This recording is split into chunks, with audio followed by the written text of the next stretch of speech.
तो आज हम लोग गॉस थ्योरम का लेक्चर 4 इंग्लिश मीडियम स्टूडेंट के लिए स्टार्ट करेंगे।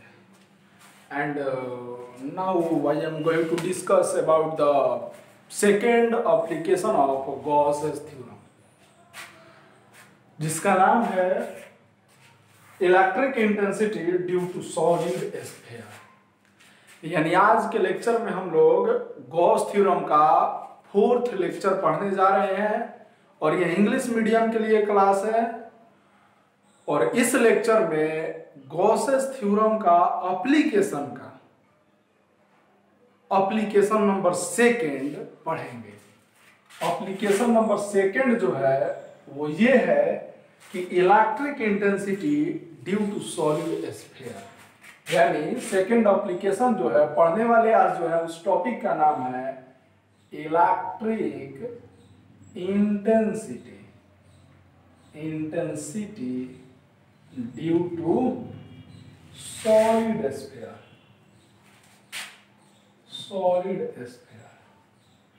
आपको याद होगा कि पिछले लेक्चर में हमने पढ़ा था electric intensity due to hollow sphere, ऐसा स्फीयर जिसके अंदर खोखला हो। लेकिन आज हम लोग सॉलिड स्फीयर के कारण पढ़ने जा रहे हैं। सॉलिड स्फीयर बोले तो वैसा स्फीयर जिसके अंदर भरा हुआ हो, अंदर में खाली नहीं हो। जैसे फुटबॉल था तो फुटबॉल के अंदर में खाली था, हॉलो स्फीयर था, लेकिन ऐसा स्फीयर जिसके अंदर भरा हुआ है। जैसे जो हम लोग गेम वगैरह खेलते थे, आयरन का रहता था, उसको फेंकते थे हम लोग, तो उसके अंदर में भरा हुआ रहता है, इसलिए वो सॉलिड स्फीयर है। ठीक है, तो देखो हमने आपको बताया है कि गॉस थ्योरम का एप्लीकेशन में हम लोग को ज्यादा काम करना नहीं है, बस 2 काम करना है। एक d phi is equal to E into d A cos theta formula लगाना है और एक d phi is equal to 1/एप्सिलॉन इंटू क्यू गॉस थ्योरम लगाना है। एक ये फ्लक्स निकालने का फॉर्मूला लगाना है, एक गॉस थ्योरम लगा करके फ्लक्स निकालना है और दोनों फार्मूला को ये डी फाई इसके बराबर, ये डी फाई इसके बराबर, तो ये इतना इसके बराबर है कर देना है। उसके बाद में अपना ही इलेक्ट्रिक इंटेंसिटी का फार्मूला आ जाएगा। यानी कहने का मतलब ये है कि ये दोनों फार्मूला लगा के दोनों को इक्वेट कर देना है पूरा का पूरा गॉस थ्योरम का एप्लीकेशन में, यही काम करना है। तो हम लोग चलते हैं। अब बात आ रहा है सॉलिड स्फीयर के कारण इलेक्ट्रिक इंटेंसिटी निकालने का। तो इसमें भी 3 केसेस आएंगे नजीर। एक केस तो सॉलिड स्फीयर के बाहर, दूसरा केस सॉलिड स्फीयर के सरफेस पर, तीसरा केस सॉलिड स्फीयर के अंदर। तो इन तीनों केस को आज के लेक्चर में हम लोग डील करने वाले हैं। तो एप्लीकेशन 2 का केस फर्स्ट रहेगा। केस फर्स्ट क्या रहेगा? तो केस फर्स्ट रहेगा electric intensity at a point when point is outside of the sphere. ना जी, स्फीयर के बाहर में इलेक्ट्रिक इंटेंसिटी, यानी लिख रहा है electric intensity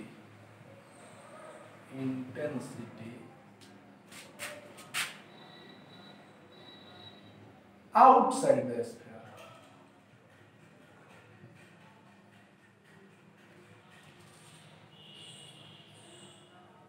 Electric intensity at outside the sphere. Sphere के बाहर में इलेक्ट्रिक इंटेंसिटी, ये केस फर्स्ट होगा। तो चलते हैं हम इस चीज को सोल्व कर रहे हैं नजीर। तो लो हम मान रहे हैं कि मेरे पास एक कोई सॉलिड स्फीयर है। हम कंसीडर कर रहे हैं कि मेरे पास एक सॉलिड स्फीयर है, जिस सॉलिड स्फीयर का रेडियस बड़ा R है और इस सॉलिड स्फीयर पर चार्ज दिया जा रहा है, पॉजिटिव चार्ज। सॉलिड स्फीयर का यह प्रॉपर्टी होता है कि जब हम चार्ज देते हैं तो ये चार्ज बाहर नहीं जाता है। हॉलो स्फीयर में चार्ज देते थे तो प्लस प्लस धक्का मार के और सरफेस के चारों ओर आकर के डिस्ट्रीब्यूट हो जाता है, लेकिन सॉलिड स्फीयर में ऐसा नहीं होता है, जहां चार्ज देते हैं वही रह जाता है। तो हमने माना कि एक सॉलिड स्फीयर है जिसका रेडियस r है और इसको प्लस क्यू चार्ज दिया जाता है, प्लस क्यू चार्ज। और हमें इस स्फीयर से आउटसाइड में स्मॉल आर डिस्टेंस पर इलेक्ट्रिक इंटेंसिटी निकालना है। यहीं पर जहां पर इलेक्ट्रिक इंटेंसिटी निकालना है उस पॉइंट को नाम देते हैं पॉइंट पी। हमें इसी पॉइंट पी पर इलेक्ट्रिक इंटेंसिटी निकालना है कि सॉलिड स्फीयर के कारण इलेक्ट्रिक इंटेंसिटी कितना होगा। तो चलते हैं। आपको मालूम है कि जहां पर भी इलेक्ट्रिक इंटेंसिटी निकालना होता है तो उस प्लेन में इस तरह से हम एक गॉसियन प्लेन ड्रॉ करते हैं जिसके कारण वो पॉइंट उसके सरफेस पर आ जाता है ना जी। यही ना होता है कि जहां पर इलेक्ट्रिक इंटेंसिटी निकालना है उसी पॉइंट पर एक गॉसियन प्लेन खींच दीजिए। तो चलिए भाई हम इमेजिन करते हैं कि ये एक गॉसियन प्लेन है, गॉसियन प्लेन है ना, जिसका रेडियस छोटा यार है। और इस प्रकार से इसको ड्रॉ किया है कि point P comes on the surface of this Gaussian plane. ये जो पॉइंट P है यहीं पर हमको इलेक्ट्रिक इंटेंसिटी निकालना है। तो मान लीजिए इलेक्ट्रिक इंटेंसिटी का कुछ डायरेक्शन होगा इधर, क्योंकि electric intensity is a vector quantity. हमको लगाना है पहले formula d phi = EDA cos theta कि इस सरफेस से कितना फ्लक्स निकलेगा। सोचो भाई गॉसियन प्लेन से कुल कितना फ्लक्स निकलेगा, ये हमको निकालना है कि इस गॉसियन प्लेन से टोटल फ्लक्स कितना निकलेगा। तो कैसे निकालेंगे भाई? तो सोचो अगर इस प्लेन को बहुत छोटा छोटा पार्ट्स में काट देते हैं और एक पार्ट से कितना इलेक्ट्रिक कितना फ्लक्स निकल रहा है ये निकाल लेते हैं, तो उसके बाद में पकड़ करके सबको जोड़ देंगे तो नहीं मालूम चल जाएगा कि इस पूरा प्लेन से कितना फ्लक्स निकला है? आराम से मालूम चल जाएगा। तो हम इस छोटे छोटे पार्ट्स में काटते हैं। जब छोटे छोटे से पार्ट्स में काटेंगे तो ये पॉइंट P भी देखो एक बहुत छोटा सा सरफेस को इंक्लोज करेगा, बहुत छोटा सा सरफेस को, जिसका एरिया कुछ होगा। अगर इस पूरा प्लेन का एरिया A है तो बहुत छोटा सा एरिया इसका DA होगा। चूंकि ये बहुत छोटा है इसलिए इसका डायरेक्शन उधर ही होगा जिधर की वेक्टर E का होगा, यानी इलेक्ट्रिक इंटेंसिटी के तरफ ही इस सतह का दिशा होगा। हो गया? कोई दिक्कत नहीं। तो हम निकालने जा रहे हैं flux associated with small area DA। DA area से फ्लक्स कितना निकलेगा? तो d phi = फॉर्मूला होता है, बहुत छोटा एरिया है तो छोटा फ्लक्स निकलेगा, d phi = E × area DA cos theta. जी अब चूंकि आपको मालूम है कि थीटा = 0 डिग्री तो cos 0 जो है 1 होता है, तो d phi = E × BA, क्योंकि cos 0 के जगह पर 1 रखेंगे। अब देखो भाई छोटा सा सरफेस से इतना फ्लक्स निकल जाए, इसलिए इस पूरा सरफेस से कितना फ्लक्स निकलेगा, इसलिए total flux associated with whole surface ना जी, पूरा सरफेस से कितना फ्लक्स निकलेगा तो जोड़ना पड़ेगा। जोड़ने का प्रोसेस तो समेशन ऑफ d phi बराबर होगा E × एरिया को भी जोड़ना पड़ेगा, समेशन ऑफ DA। तो summation of d phi = E × बोलो इस पूरा स्फीयर का एरिया क्या होगा? तो 4 pi r²। तो E × 4 pi r² equation first समझ में आया? पहला formula d phi = E × DA cos theta लगा करके हमने फ्लक्स निकाल लिया। अब हम लोग जा रहे हैं गॉस थ्योरम अप्लाई करने। Applying Gauss's theorem.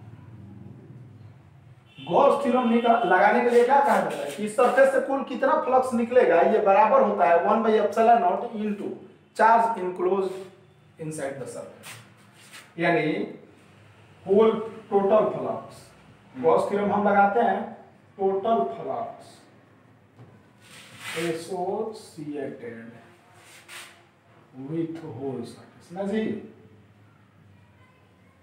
Whole surface के लिए गॉसेस थ्योरम लगता है भाई, पूरा सरफेस से कितना फ्लक्स निकलेगा, तो जो कुल फ्लक्स होता है समेशन ऑफ डी भाई बराबर होता है 1/ε0 इनटू और सरफेस के अंदर जितना चार्ज है, सरफेस के अंदर कितना चार्ज है प्लस q, तो 1/ε0 into q। Equation second, equation first और सेकंड को देखो, from equation first and second. Equation 1 तथा 2 से देखो, इक्वेशन 1 में summation of d phi is equal to e into 4 pi r square, summation of d phi is equal to 1/ε0 into q। LHS बराबर है तो RHS भी बराबर, तो e into 4 pi r square, ये e into 4 pi r square बराबर होगा 1/ε0 into q पे 1/ε0 into q।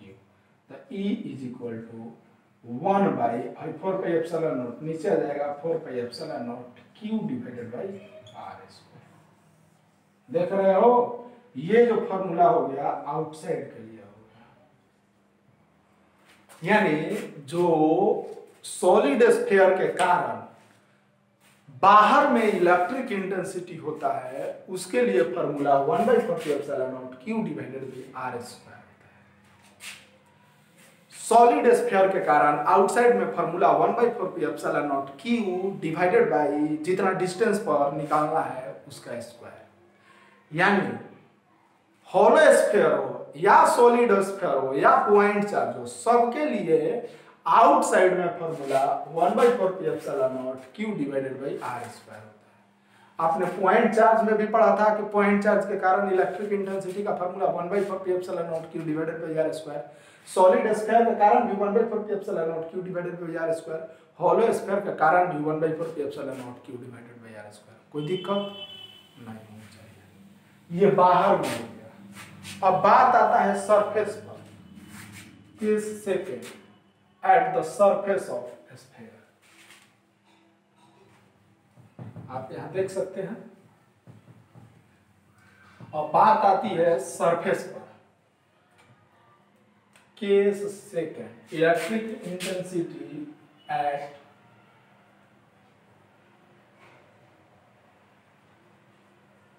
Surface of sphere. Case second यानी केस सेकंड की स्फीयर के सरफेस पर कितना होगा। यह स्फीयर था, अंदर में चार्ज थी नजीर, इसका रेडियस था r, और पूछा जा रहा है कि इसके सरफेस पर यहीं पर बताओ इलेक्ट्रिक इंटेंसिटी कितना होगा। पहले बाहर में तो 1/4 pi epsilon 0 q divided by r square था, अब यहाँ पर इस सरफेस पर, तो जब हम सरफेस पर निकालेंगे तो ये जो छोटा r था जो यहाँ से यहाँ तक था, अब ये बड़ा r के बराबर हो जाएगा क्योंकि रेडियस के बराबर हो जाएगा जब सरफेस पर हम आएंगे। तो जब ये पॉइंट यहाँ पर था तो ये छोटा r था जो कि बड़ा r से बड़ा था, लेकिन अब जैसे ही सरफेस पर आएंगे तो यहाँ से ये डिस्टेंस बराबर है, यानी बड़ा r जो है छोटा r के बराबर हो जाएगा। तो इस सरफेस जो होगा वो बराबर हो जाएगा 1/4 pi epsilon 0 q divided by बड़ा r का स्क्वायर। सरफेस पर इतना होगा, और इस केस में मैक्सिमम इलेक्ट्रिक इंटेंसिटी, क्योंकि r जो है सबसे मिनिमम वैल्यू है। देखो सरफेस पर जब रहेगा तो ये सबसे मिनिमम वैल्यू है, लेकिन जस्ट बाहर जाते जाएगा तो इस नीचे वाला का r का वैल्यू बढ़ेगा, ये वाला बढ़ते चले जाएगा तो ये घटने लगेगा। यानी जब बाहर में जाते हैं तो इलेक्ट्रिक इंटेंसिटी घटता है, लेकिन सरफेस पर सबसे ज्यादा मैक्सिमम रहता है। ये केस सेकंड हो गया। अब बात करते हैं केस थर्ड का, और इस केस थर्ड में ही को ही समझना है। अच्छा एक बात बता, तो हॉलो स्फीयर के कारण इलेक्ट्रिक इंटेंसिटी क्या होता था। तो भाई हॉलो स्फीयर के कारण इलेक्ट्रिक इंटेंसिटी बाहर में 1/4 pi epsilon 0 q divided by r square, surface पर 1/4 pi epsilon 0 q divided by बड़ा r स्क्वायर, अंदर में जीरो, सेंटर पर भी जीरो, अंदर में किसी भी जगह जीरो होता था। लेकिन सॉलिड स्फीयर के कारण अंदर में जीरो नहीं होता है। हॉलो स्फीयर के कारण अंदर में इलेक्ट्रिक इंटेंसिटी जीरो होता है, लेकिन सॉलिड स्फीयर के कारण अंदर में इलेक्ट्रिक इंटेंसिटी जीरो नहीं होता है। देखते हैं हम केस थर्ड। केस थर्ड कहा भाई, तो इलेक्ट्रिक इंटेंसिटी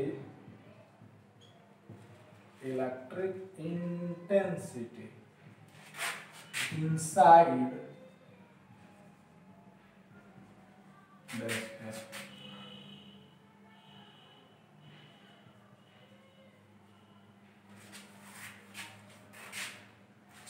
स्फीयर के अंदर में इलेक्ट्रिक इंटेंसिटी, सॉलिड स्फीयर,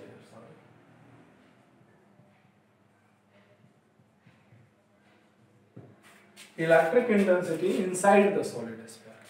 तो लो भैया, हम मान रहे हैं कि हमारे पास एक सॉलिड स्फीयर है। ध्यान से देखना, हमने माना कि हमारे पास एक ये सॉलिड स्फीयर है और इस सॉलिड स्फीयर का रेडियस बड़ा वाला r है और इसमें चार्ज जो है दिया गया है। सॉलिड स्फीयर चार्ज है, पॉजिटिव चार्ज है।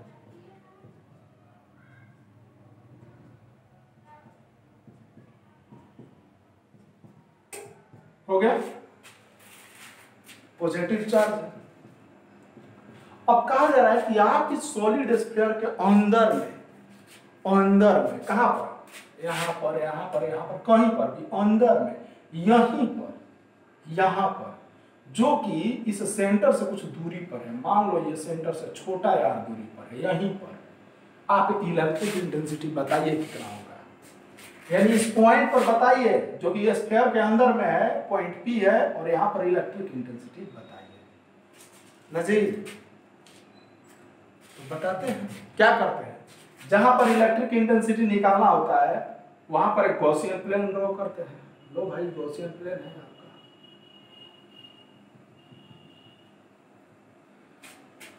अब गॉसियन प्लेन ड्रॉ करने के बाद में दोनों फार्मूला लगाते हैं, d phi = EDA cos theta, d phi = 1b epsilon not E2। चूंकि ये पॉइंट P बहुत छोटा सा सरफेस को इनक्लोज कर रहा है। नजीर, अगर हम यहाँ पर इलेक्ट्रिक इंटेंसिटी निकालने चलते हैं तो यहाँ पर इलेक्ट्रिक इंटेंसिटी का डायरेक्शन होगा कुछ वेक्टर ही। हमको निकालना है कि इस सरफेस से कितना फ्लक्स निकलेगा, तो हम इस सरफेस को बहुत छोटा छोटा पार्ट्स में बांट देते हैं। जब बहुत छोटा छोटा पार्ट्स में बांटेंगे तो ये पॉइंट P बहुत छोटा सा सरफेस को इनक्लोज करेगा। अगर पूरा सरफेस को A से लिखते हैं तो ये बहुत छोटा सा सरफेस को DA से लिखना पड़ेगा। और बहुत छोटा सरफेस है, इसलिए जिधर इलेक्ट्रिक इंटेंसिटी का डायरेक्शन होगा उधर ही इस सरफेस एरिया का भी डायरेक्शन होगा।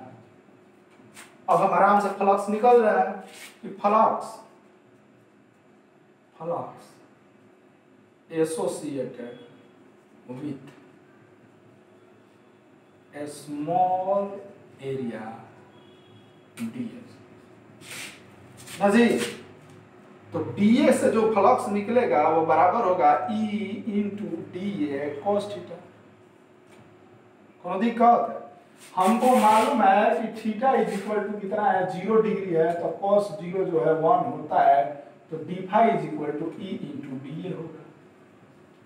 यानी इस छोटा सा सरफेस से जो फ्लक्स निकलेगा वो इतना निकलेगा।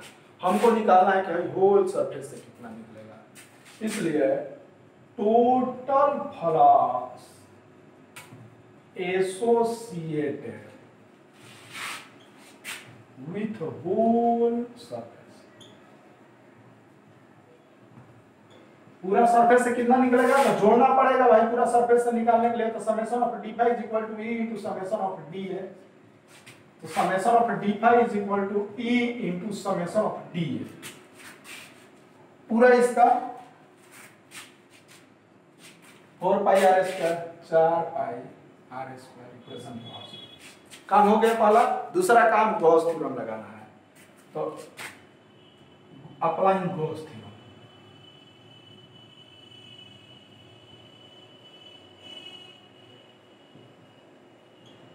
अब सोचो, गॉस थ्योरम लगाने जा रहे हैं। गॉस थ्योरम लगाएंगे तो इस सरफेस से, हथनवा सरफेस के से जो फ्लक्स निकलेगा वो बराबर होता है, यानी ये जो सरफेस है, इस सरफेस से फ्लक्स जो निकलेगा, कुल फ्लक्स निकलेगा वो बराबर होगा 1 एप्सिलॉन नॉट। और इस सरफेस के अंदर में जितना चार्ज है उसके, इस सरफेस के अंदर में जितना चार्ज है उसके, इस सरफेस के अंदर में जितना चार्ज है उसके। अब बताओ, हई पूरा स्फीयर के अंदर में प्लस क्यू चार्ज है, हई पूरा स्फीयर के अंदर में प्लस क्यू चार्ज है, तो हतना स्फीयर के अंदर में कितना चार्ज होगा। तो पहले हमको निकालना पड़ेगा कि इतना स्फीयर के अंदर में कितना चार्ज होगा। अगर ये बात मालूम रहेगा कि इतना स्फीयर के अंदर में कितना चार्ज रहेगा, तब ना जाके यहाँ पर वैल्यू पुट करेंगे तो गॉस थ्योरम अप्लाई होगा, अदरवाइज नहीं होगा। आपको मालूम है कि इस पूरा स्फीयर में सब मिला के क्यू चार्ज है, लेकिन आपको वहां पर यह लिखना है कि इस सरफेस से आप फ्लक्स ना निकाल रहे हैं जी, तो इस सरफेस के अंदर में कितना फ्लक्स है। यानी पहला काम गॉस थ्योरम लगाने के लिए आपको मालूम होना चाहिए कि इस सरफेस के अंदर में कुल कितना फ्लक्स है। तो सबसे पहले हम लोग अभी गॉस थ्योरम नहीं लगाएंगे, पहले ये निकालेंगे कि ये जो सरफेस आपको दिखाई दे रहा है गॉसियन प्लेन, इस गॉसियन प्लेन के अंदर में टोटल चार्ज कितना है। तो चलो देख बताते हैं कैसे निकलेगा। सोचो कहा जा रहा है कि भाई पूरा स्फीयर में क्यू चार्ज है, तो भाई हतनकी स्फीयर में कितना चार्ज होगा। आपसे कहा जा रहा है कि 100 आदमी मिलकर 500 आम खाते हैं, 100 आदमी मिलकर 500 आम खाते हैं, तो 10 आदमी कितना आम खाएगा। यही बात में पूछा जा रहा है जी। हत स्फीयर में क्यू चार्ज है, तो छोटकी स्फीयर में कितना चार्ज होगा। 100 आदमी मिलकर 500 आम खाते हैं, तो 10 आदमी कितना खाएगा। तो सबसे पहले इसके लिए क्या करेंगे, जब 100 आदमी 500 आम खा रहा है, या पूछा जा रहा है आपसे कि 10 आदमी कितना आम खा रहा है, तो सबसे पहले आप ये निकालिए ना कि एक आदमी कितना का आम खा रहा है। जब 100 आदमी 500 आम खा रहा है, तो एक आदमी कितना आम खाएगा, 500 बटा में 100 ना जी, 500 बटा में 100, 5 आम खाएगा। इसलिए 10 आदमी कितना आम खाएगा, 10 5 50 आम खाएगा। यानी पहले डिवाइड करके फिर मल्टीप्लाई कर दिया। वैसे ही कह रहा है कि इस स्फीयर में क्यू चार्ज है 9, वी नो दैट। हम लोग जानते हैं कि द टोटल चार्ज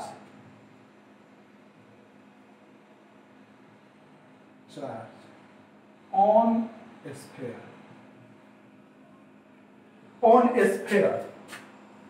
जो स्फीयर है इस पर जो टोटल चार्ज है वो किसके बराबर है, क्यू के बराबर। और इस स्फीयर है तो बताओ तो स्फीयर का वॉल्यूम कितना होगा, 4/3 pi r cube, 4/3 pi r cube. यानी स्फीयर का जो वॉल्यूम है 4/3 पाई बड़का आर क्यूब, उस पर जो चार्ज है वो क्यू है। यानी we know that the total charge on sphere वो बराबर होगा बराबर है क्यू के, वो बराबर है क्यू के। इसका मतलब ये, छोटा क्यू लिखते हैं क्योंकि यहां पर छोटा क्यू लिखा है। इसका मतलब ये कि 4/3 पाई आर क्यूब पर इतना वॉल्यूम पर चार्ज है क्यू। समझ रहे हैं बात को ना। जब 4/3 पाई आर क्यूब पर चार्ज है क्यू, इसलिए चार्ज पर यूनिट वॉल्यूम। इसलिए यहां पर हम लिखने जा रहे हैं charge per unit volume of sphere कितना हो जाएगा, क्यू बटा में 4/3 पाई आर, सॉरी बड़ा पाई आर। एक आदमी कितना आम खाता था, तो 500 डिवाइडेड बाय 100। वैसे ही यूनिट वॉल्यूम पर कितना चार्ज होता था, क्यू बटा में 4/3 पाई आर। इसलिए चार्ज ऑन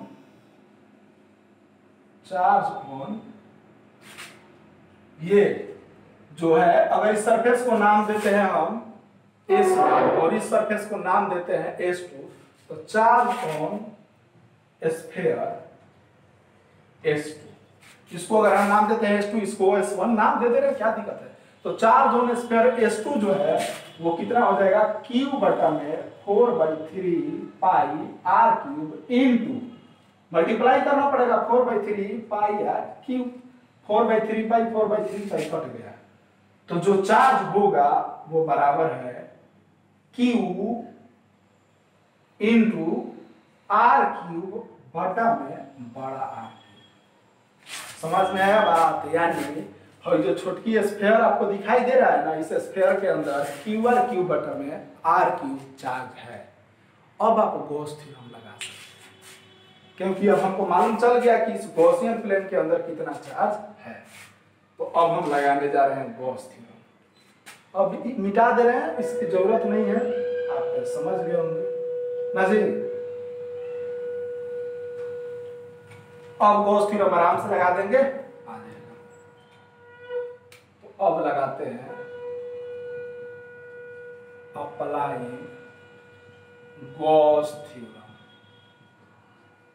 अब गॉस थ्योरम जब हम लगाएंगे तो फ्रॉम इक्वेशन फर्स्ट एंड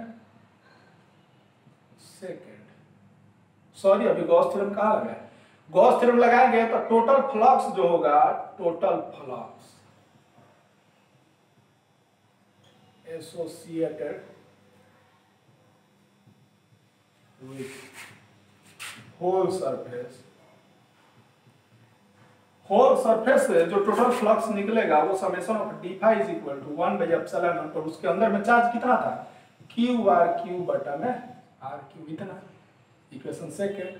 तो from equation first and second,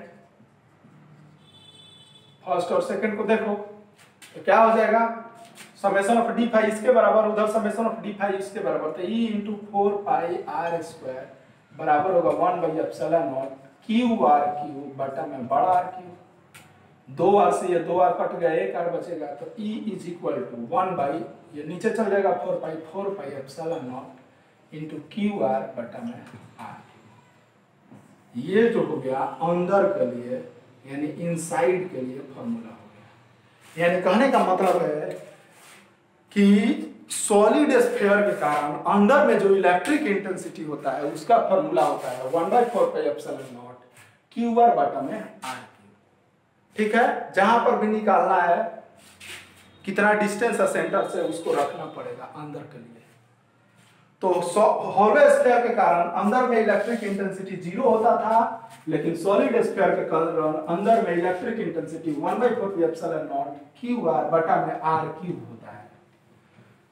और इसी प्रकार से अगर हम देख ले सेंटर पर निकालना चाहे कि सेंटर पर सॉलिड स्फीयर का कितना होता है, तो देख सकते हैं जब हम सेंटर पर आएंगे सॉलिड स्फीयर पे तो आर जो है 0 हो जाएगा ना जी। ये यहां से इसका रेडियस आर था और अंदर में हम छोटा डिस्टेंस पर निकाल रहे थे, जब हम सेंटर पर आएंगे तो ये छोटा आर का वैल्यू 0 हो जाएगा। जब आर का वैल्यू 0 तो ई सेंटर जो होगा 1/4 pi epsilon naught Q, R की जगह पर 0 रखेंगे बटा में आर क्यू, आर से मल्टीप्लाई कीजिए पूरा से चीज 0। यानी सेंटर पर जो इलेक्ट्रिक इंटेंसिटी होता है वो 0 होता है। सॉलिड स्फीयर हो या हॉलो स्फीयर हो, दोनों के कारण सेंटर पर इलेक्ट्रिक इंटेंसिटी 0 होता है। ठीक है, हॉलो स्फीयर के अंदर में कहीं पर भी इलेक्ट्रिक इंटेंसिटी 0 होता है, लेकिन सॉलिड स्फीयर के कारण अंदर में electric intensity 1/4 pi epsilon naught Q R बटा में आर क्यू फार्मूला के अनुसार होता है। तो यहां हम लोग तीनों केस कर लिए। अब थोड़ा सा ग्राफ देख लेते हैं, ग्राफ देख लेते हैं कौन कैसे इंक्रीज करता है, ये भी देख लेते हैं। और 2 लेक्चर होगा गॉस थ्योरम में, और 2 लेक्चर होगा, उसके बाद में हम लोग पढ़ेंगे कैपेसिटी एंड कैपेसिटी। देखिए आपने पढ़ा कि ई सेंटर जो होता है 0 होता है, आपने पढ़ा कि ई इनसाइड जो होता है वो 1/4 pi epsilon naught Q divided by Q R बटा में आर क्यूब होता है। अगर ये स्फीयर है, इसका रेडियस आर है, सेंटर है, और ये आर डिस्टेंस पर निकालना है। आपने पढ़ा कि ई सरफेस जो है वो 1/4 pi epsilon naught Q divided by R square होता है। ऐसा आपने इसलिए कहा क्योंकि इसका रेडियस अगर आर के बराबर है और इसी सरफेस पर निकालना है तो छोटा आर बड़ा आर के बराबर हो जाता है, और इस केस में मैक्सिमम होगा। आपने ई आउटसाइड के बारे में पढ़ा कि ये 1/4πε0 Q divided by R square होता है। ऐसा इसलिए कि अगर इसका रेडियस r है, ये सेंटर है और बाहर में निकालना है और बाहर में r डिस्टेंस, छोटा r डिस्टेंस को निकालना है। आपने ये सब बातें पढ़ा। अब थोड़ा यहाँ से ऑब्जर्व कीजिए चीजों को। सेंटर पर है तो 0, लेकिन सेंटर से थोड़ा सा आगे गया तो इस, देखो बड़ा r का वैल्यू तो चेंज नहीं करेगा, लेकिन इस छोटा r का वैल्यू चेंज करेगा। सेंटर से थोड़ा सा दूरी पर गया, यहां पर आया तो छोटा r का वैल्यू बढ़ा, ये छोटा r का वैल्यू बढ़ा। जब छोटा r का वैल्यू बढ़ा तो इंटेंसिटी भी बढ़ा, क्योंकि ऊपर में है, समझ रहे हो ना। छोटा r का वैल्यू बढ़ा तो इंटेंसिटी भी बढ़ा, यानी यहां पर इंटेंसिटी बढ़ा, यहां पर आएगा तो और इंटेंसिटी बढ़ा, यहां पर आएगा तो और इंटेंसिटी बढ़ा, यहां पर और बढ़ा, यहां पर और बढ़ा, यहां पर और बढ़ा, और बढ़ते बढ़ते जैसे ही सरफेस पर आया, सरफेस पर आया, देखो छोटा r बड़ा r के बराबर, उस समय सबसे मैक्सिमम इलेक्ट्रिक इंटेंसिटी हो जाएगा। समझ रहे हो। जैसे ही सरफेस पर आएगा तो ये छोटा r बड़ा r के बराबर आ जाएगा। तो छोटा r के जगह पर जैसे ही तुम बड़ा r रखोगे तो एक r से एक r कट जाएगा, तो Q/r स्क्वायर बन जाएगा। समझ रहे हो ना, जो कि यहाँ पर है। तो स्फीयर के सरफेस पर सबसे मैक्सिमम इलेक्ट्रिक इंटेंसिटी। अब यहाँ से दूर जाएगा, अब इस सरफेस से दूर जाएगा तो यहाँ पर आएगा तो देखो ये छोटा r का वैल्यू अब बड़ा हो गया, यहाँ पर आएगा तो और बड़ा हो गया, यहाँ पर जाएगा और बड़ा, यानी छोटा r का वैल्यू बढ़ रहा है। जब छोटा r बढ़ रहा है तो ये नीचे में है, जब ये बढ़ रहा है तो ये क्या होगा, घटेगा। ये जब बढ़ेगा तो ये घटेगा। यानी सॉलिड स्फीयर के कारण सेंटर पर इलेक्ट्रिक इंटेंसिटी 0, सेंटर से जैसे जैसे अंदर में ही बढ़ेंगे इलेक्ट्रिक इंटेंसिटी बढ़ते जाएगा। सरफेस पर जाएंगे इलेक्ट्रिक इंटेंसिटी मैक्सिमम हो जाएगा, और सरफेस से दूर जाएंगे तो इलेक्ट्रिक इंटेंसिटी घटने लगेगा। ठीक है। अगर चाहे तो हम ग्राफ खींच सकते हैं, graph between electric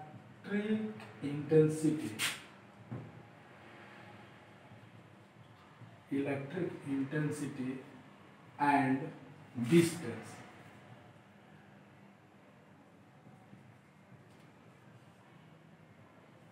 of solid sphere.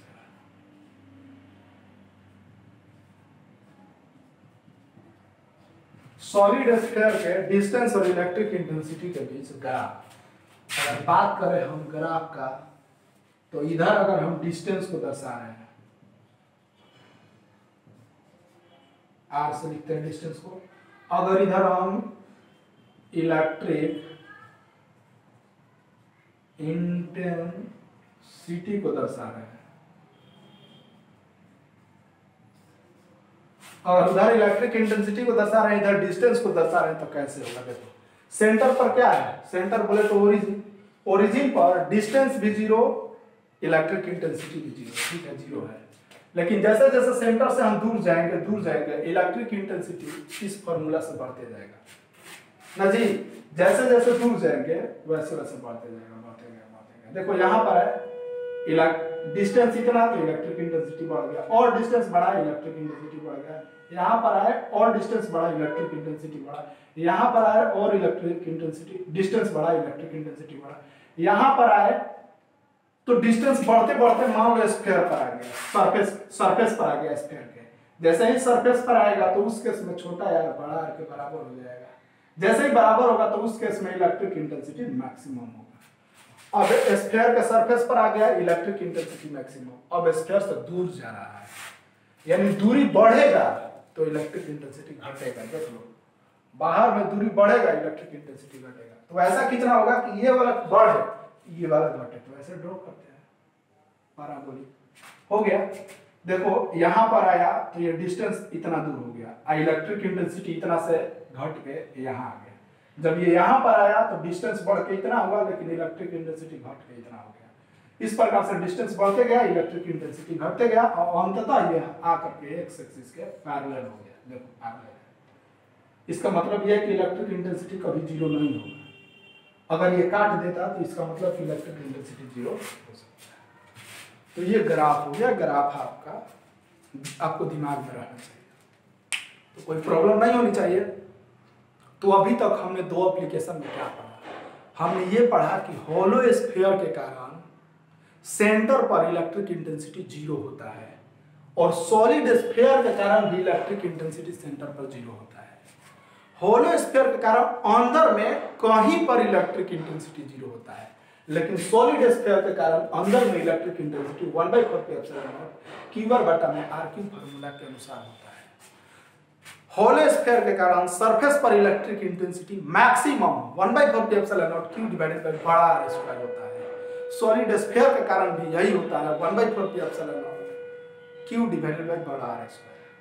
अब बात है बाहर का, तो बाहर के लिए भी सेम होता है। सॉलिड स्फीयर के कारण 1/4πε0 Q/r² और हॉलो स्फीयर के कारण भी यही 1/4πε0 Q/r²। बाकी ग्राफ दोनों आप पिछले लेक्चर में देख लीजिए, ग्राफ में अंतर है, उसमें ये वाला नहीं है क्योंकि अंदर में जीरो होता था। हॉलो स्फीयर में ये यहाँ से यहाँ तक नहीं था, लेकिन सॉलिड स्फीयर में है। तो थैंक यू। नेक्स्ट लेक्चर में हम सिलेंडर के कारण इलेक्ट्रिक इंटेंसिटी डिस्कस करेंगे।